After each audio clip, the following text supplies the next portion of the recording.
Kapatid, naka-experience ka ba ng injustice sa inyo pong buhay or sa work or sa ating school or sa community?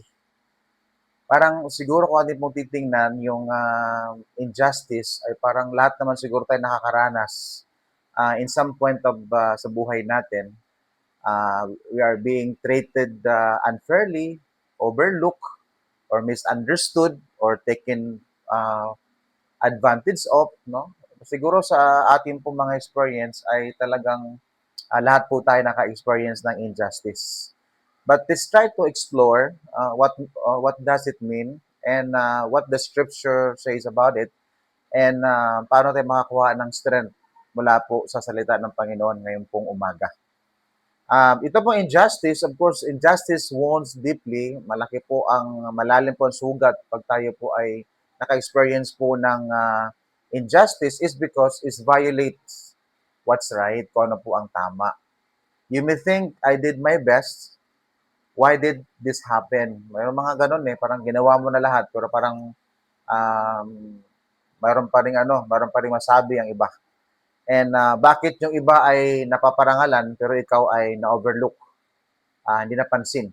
So, ganun mga bagay na kung saan is naranasan po natin bilang mga tao. Pero the truth is, mga kabatid, is I want to encourage you, God sees what others overlook. So kung hindi ka man napansin, hindi man napansin ang iyong pong best sa work or sa bahay or sa amang lugar, is nakikita ng Panginoon yung mga bagay na yon.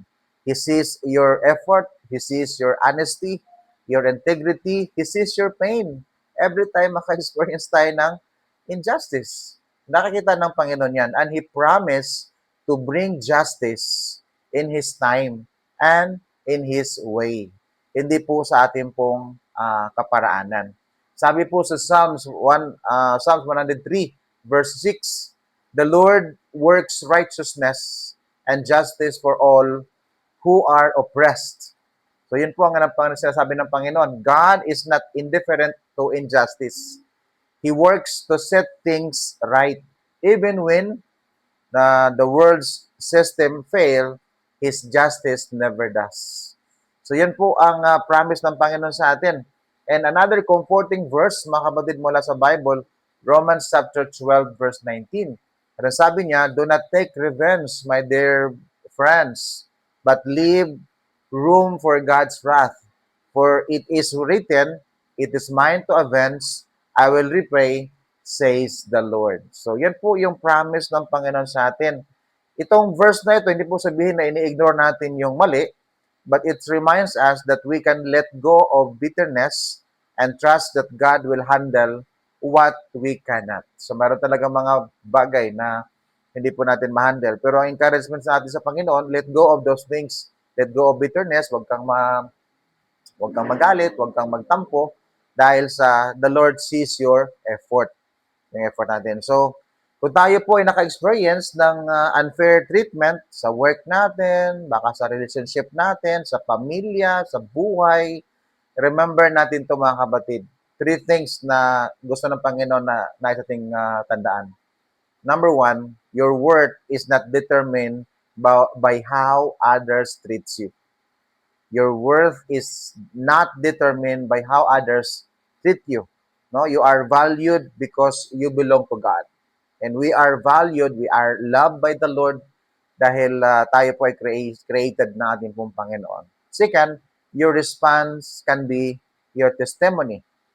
No, your integrity, your love sa iyong pong work, no? You honor God sa pamamagitan ng ginagawa mo, but people overlook yung iyong pong ginagawa. But huwag tayong mag-alala, huwag tayong mag-worry because nakikita ng Panginoon yan.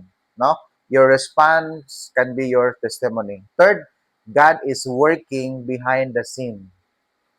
God is working behind the scene. So injustice may delay reward, but it cannot destroy the destiny. What others mean harm, God can use it for good. Naalala niyo po yung story ni Joseph?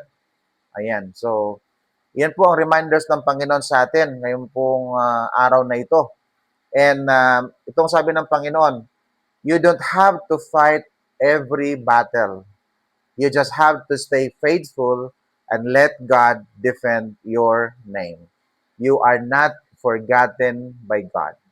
So, hindi ka nakalimutan ng Panginoon. Nakikita ng Diyos ang iyong ginagawa. He is your defender, He is your comforter, and He is your ultimate vindicator, kapatid.